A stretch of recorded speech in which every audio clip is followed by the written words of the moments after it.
Dear students, see, this is the last part of our 10th lesson, Mechanical Properties of Solids. So, as a last part, we are going to consider applications of elastic behavior of solids.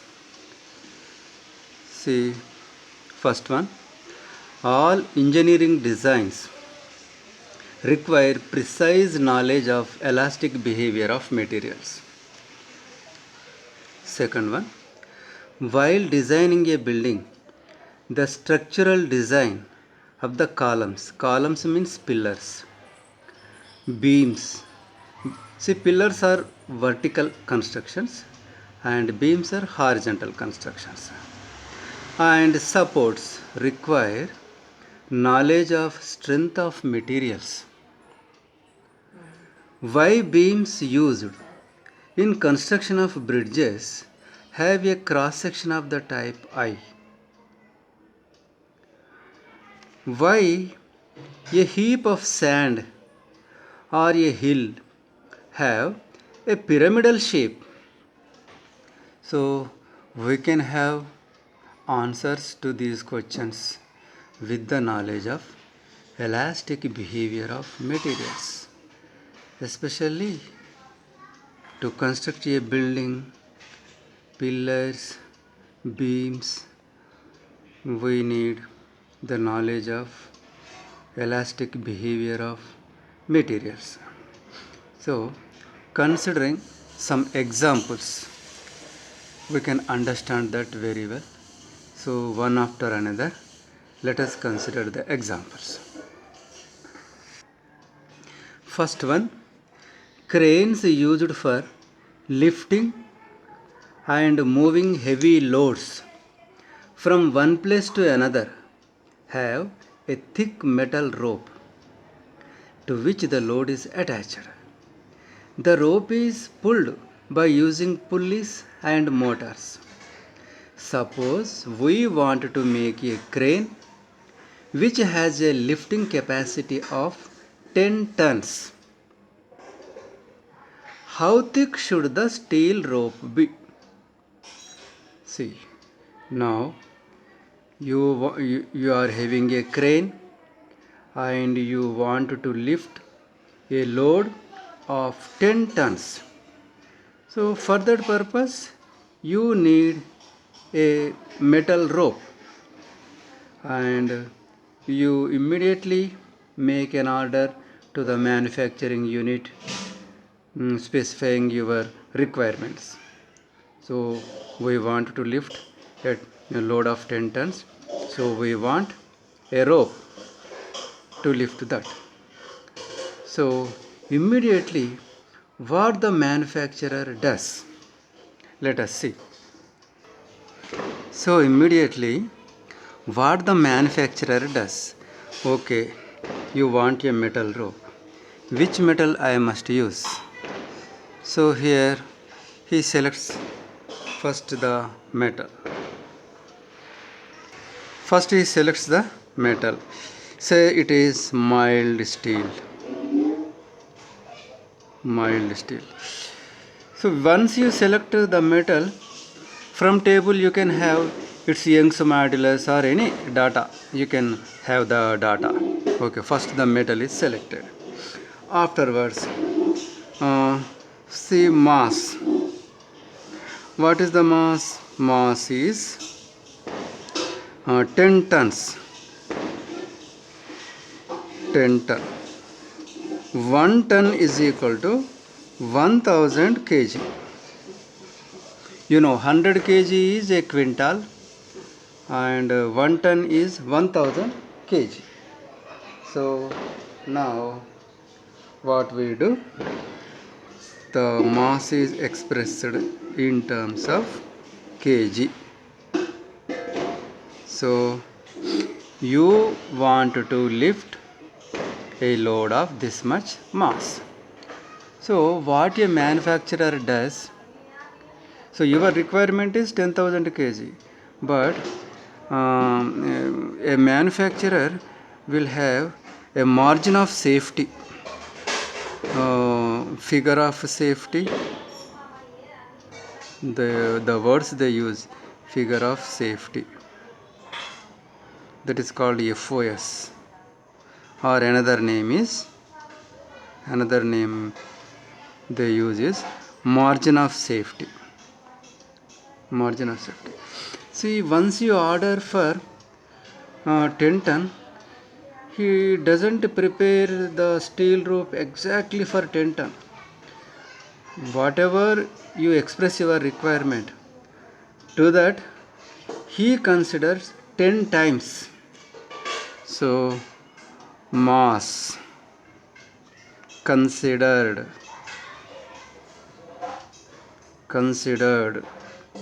to be lifted with margin of safety is 10 times your requirement, that is 10 into 10,000, that is, let me write how many zeros are there, 5, 10 power 5 kg.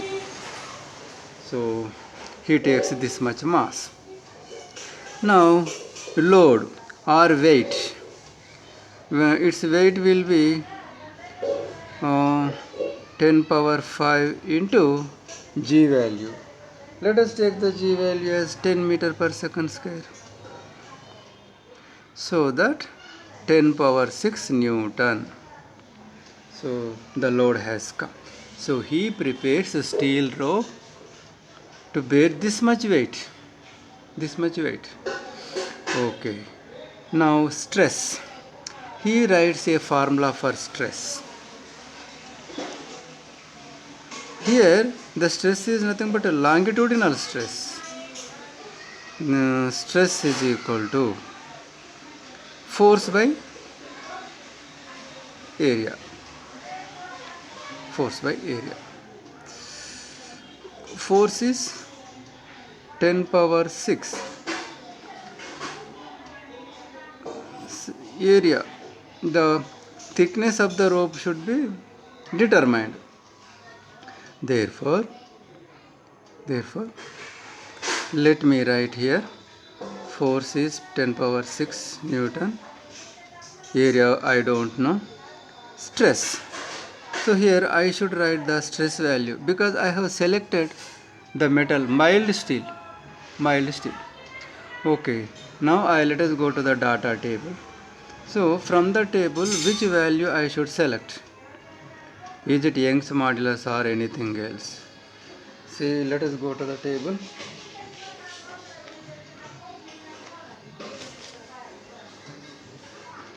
And before going to the table, he refers to the stress strain curve.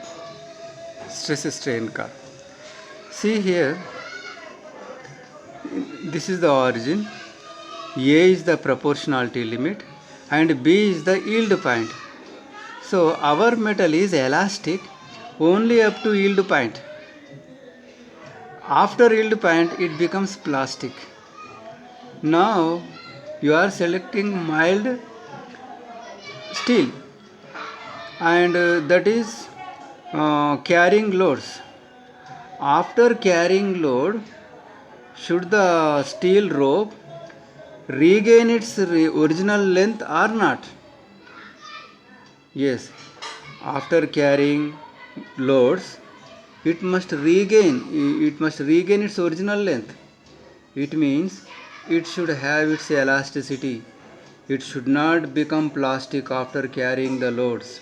Therefore, you should not cross the yield point. Therefore, see, corresponding to the yield point, what is the stress? Here it is there, sigma y. This is yield strength. So so whenever you apply a load on the mild steel rope, the stress produced should not exceed this value. So immediately in place of stress I must substitute this yield stress value. Now let us go to the table.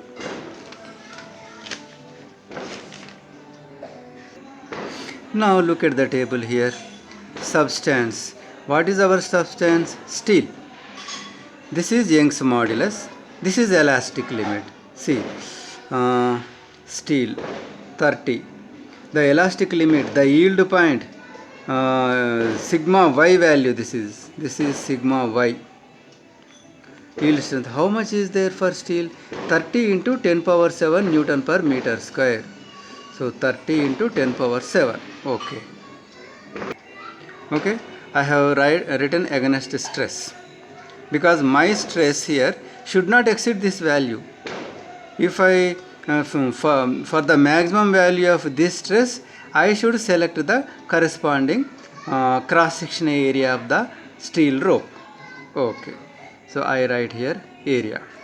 Now from this, area is equal to 10 power 6 divided by 30 into 10 power 7.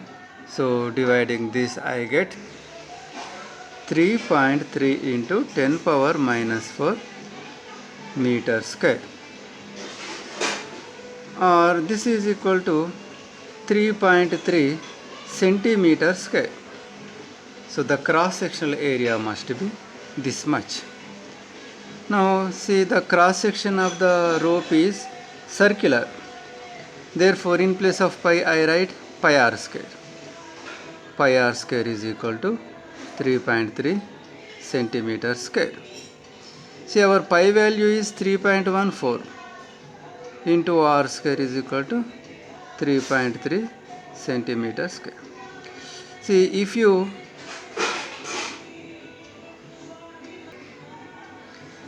roughly consider 3.14 and 3.3 are nearly same, then automatically r square is equal to 1 centimeter square, or r is equal to 1 centimeter. Rough value. Roughly you are getting radius of the rope is 1 centimeter. Now,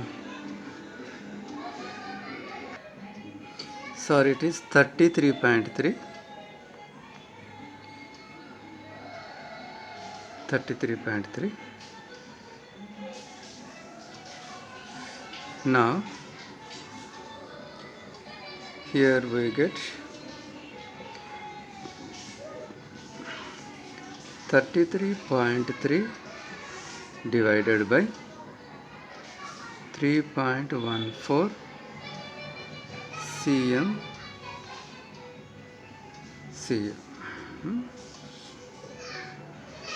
cm square. R square is equal to cm square. We get 10.6. R square is equal to, and R is equal to under root 10.6, that is equal to 3.25 centimeter, or roughly say 3 centimeter. 3 centimeter. So radius is 3 centimeter, then diameter double the radius, 6 centimeter. So this diameter is nothing but thickness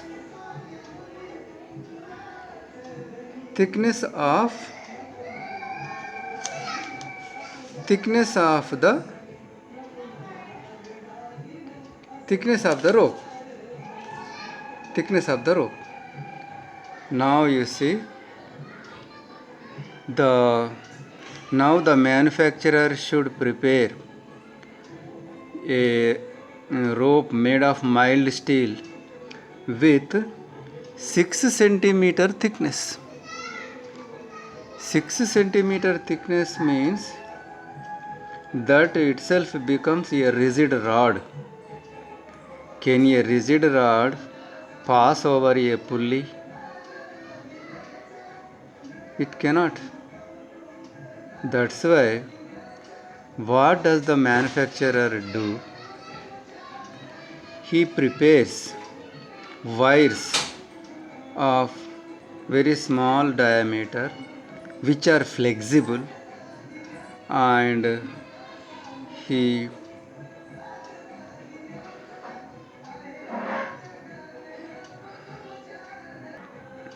see, it is given here Thus, a thicker rope of radius about 3 centimeter is recommended. A single wire of this radius would practically be a rigid rod. So the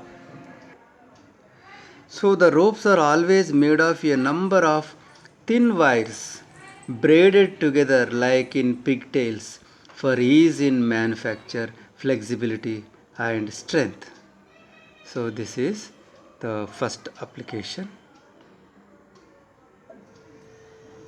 Now our second application is, a bridge has to be designed such that it can withstand the load of the flowing traffic, the force of winds, and its own weight. Similarly, in the design of buildings, use of beams and columns is very common. In both the cases, the overcoming of the problem of bending of beam under a load is of prime importance. The beam should not bend too much or break. Let us consider the case of a beam loaded at the center and supported near its ends, as shown in figure 10.8. A bar of length L, breadth B and depth D, when loaded at the center by a load W, sags by an amount given by, see, before load the bar is shown by a dotted line, and after loading it has bent like this, and the center of gravity of the bar sags by this much amount. This is called deflection or depression. This is called depression. And expression for the depression is taken ready-made here. It will be derived in your engineering course. Now we take the expression directly. So the expression is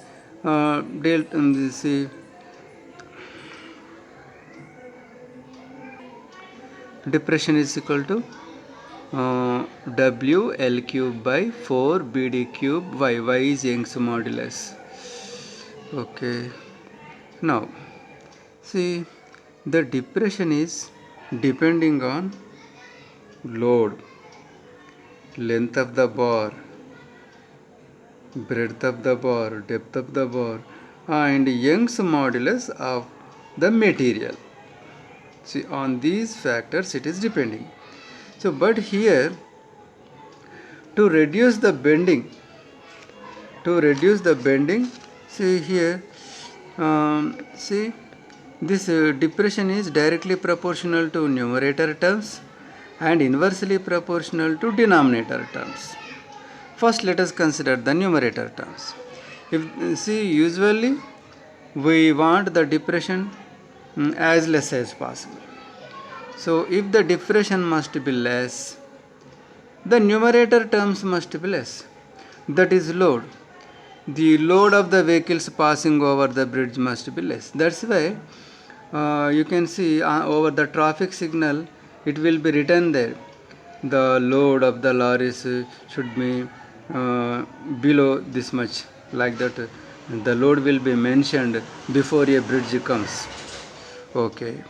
Next, L value. See, the L value, the length of the bar must be less.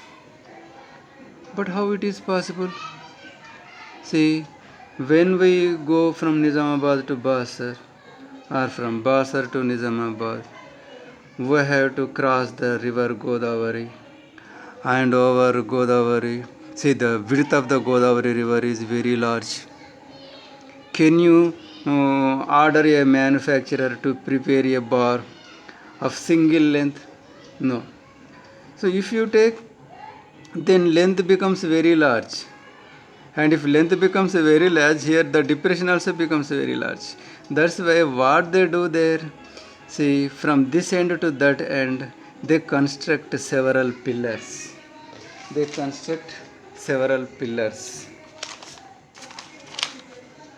See, from this end to this end, this is the river. So they construct several pillars like this.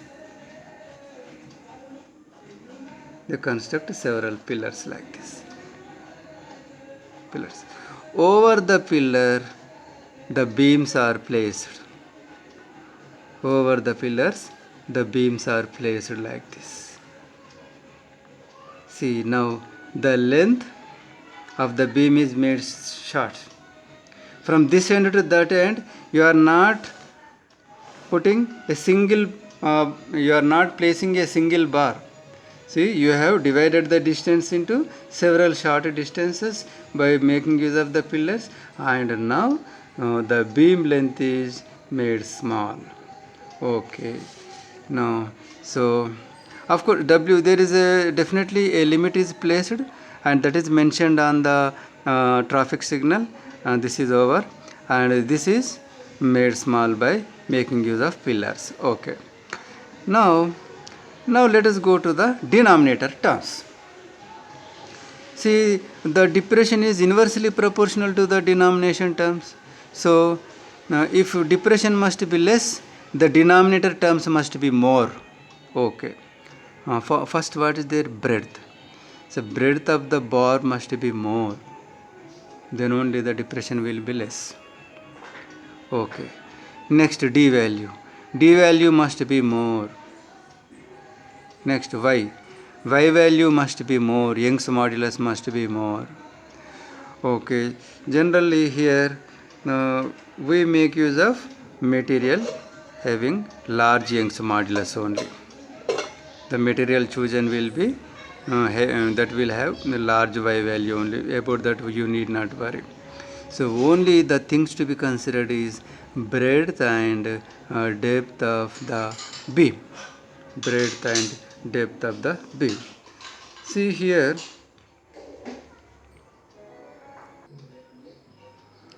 if diffraction must be less, B must be more, D must be more. But B power is 1, D power is 3. By increasing slightly the D value, its cube value increases enormously. So by instead of increasing B, better increase D value. Small increase also has large benefits. That's why they concentrate on D. So now let us look at the diagram. They, while preparing a beam, they, instead of preferring the rectangle shape, they prefer this shape. See here, D value is increased. So in this, instead of this shape, they prefer this shape. You may ask why go for this shape. See, D value you want to increase, just increase, let the rectangle shape be like that only. So if beams are placed like this, see, there is a problem of buckling down. See here, this may bend like this. This may bend like this. That's why instead of going for rectangle cross section, they go for I cross section. So here there is no problem of the buckling. It won't bend like this. So that is shown here in our textbook. See here, only cross section is shown here. Here cross section is shown. If you increase D value for rectangular cross section, then it may buckle like this, so that the bridge may fall down. That's why this cross section is preferred here. Okay. Now, so this is the first example we considered was crane, and second example is bridge, and third example, see, use of pillars. So to construct a 1, 2 or 3 story buildings or apartments, first they lay pillars or columns. How? should be the pillar. Here, see, this is a pillar with rounded ends.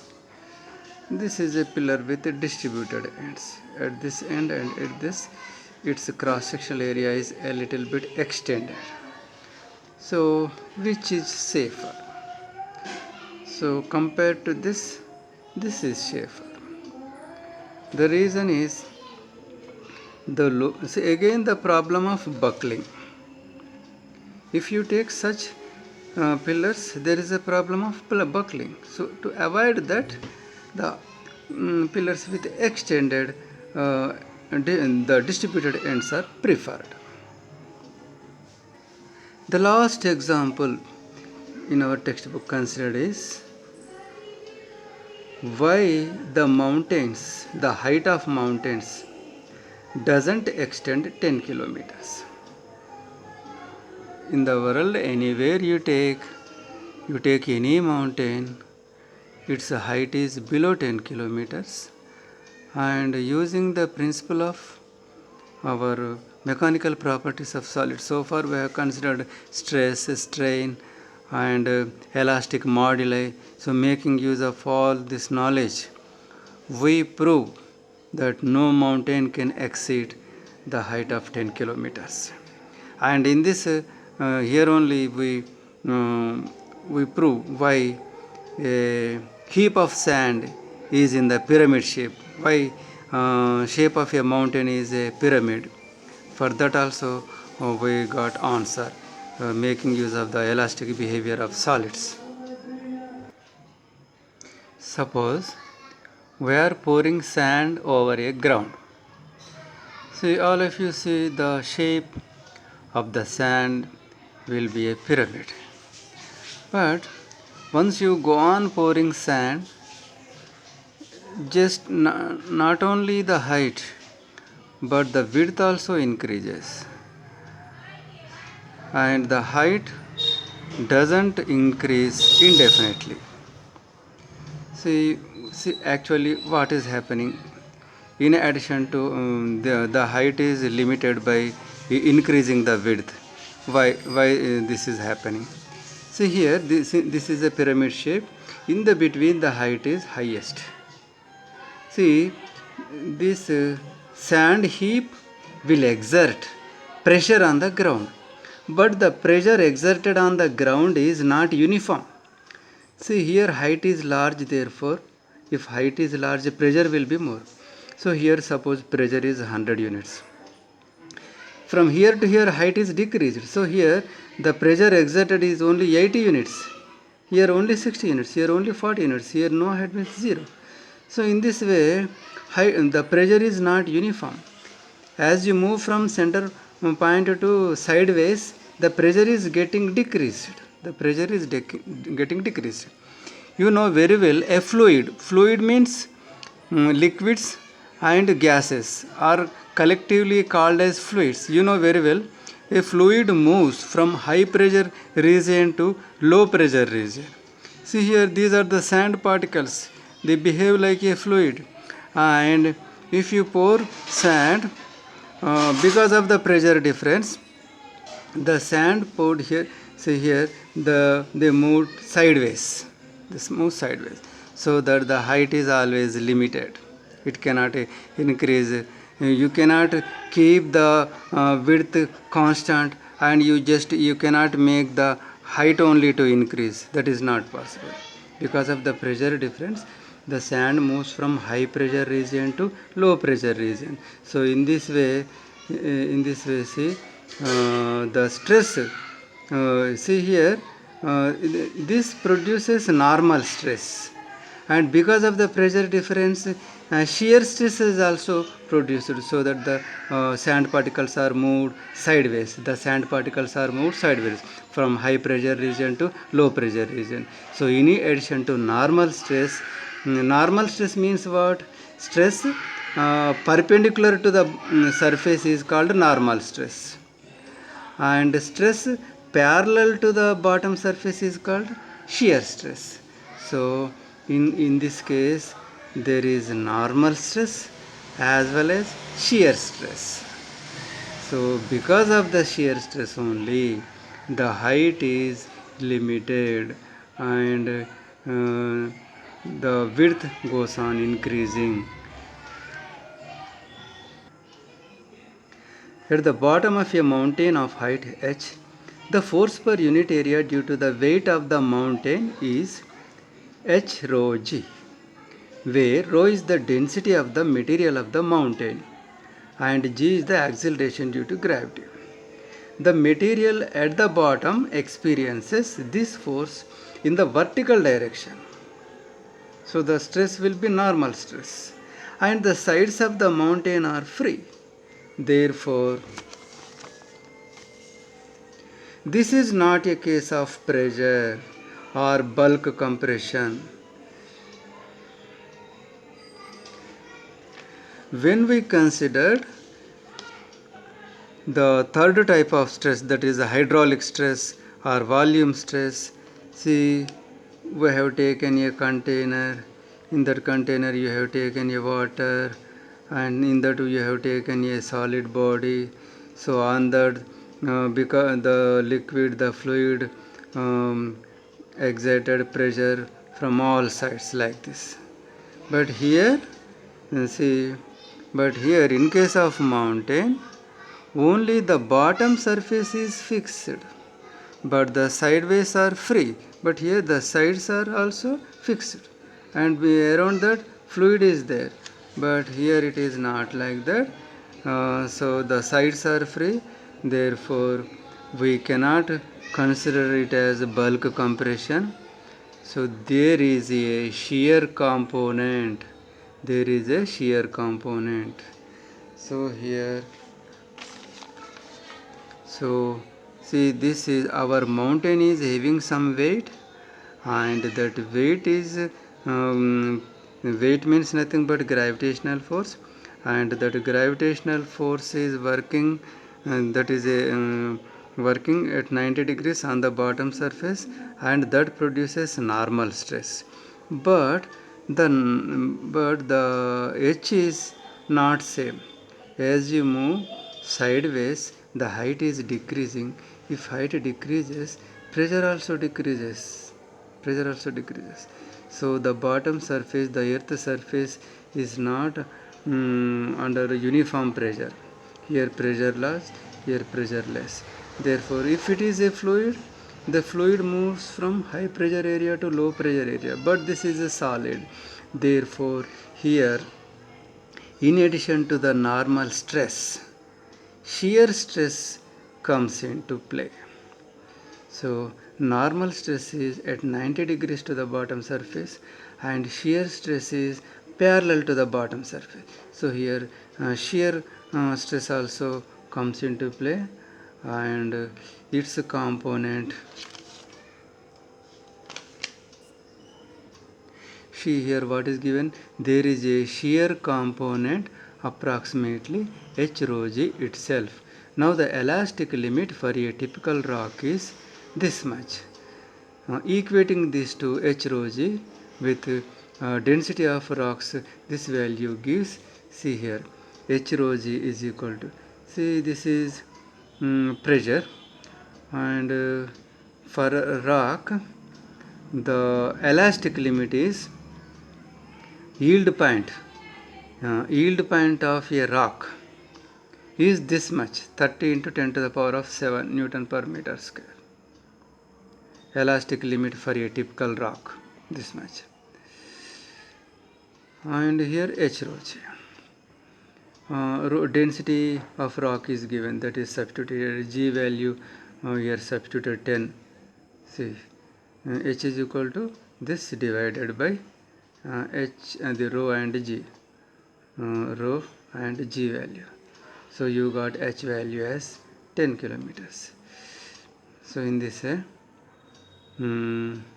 height of a mountain, its maximum value is 10 kilometers. The height cannot exceed this value. The height cannot exceed this value. See, if exceeds 10 kilometers, what happens here? See, this is the elastic limit or yield point, no? uh, see, if height increases, then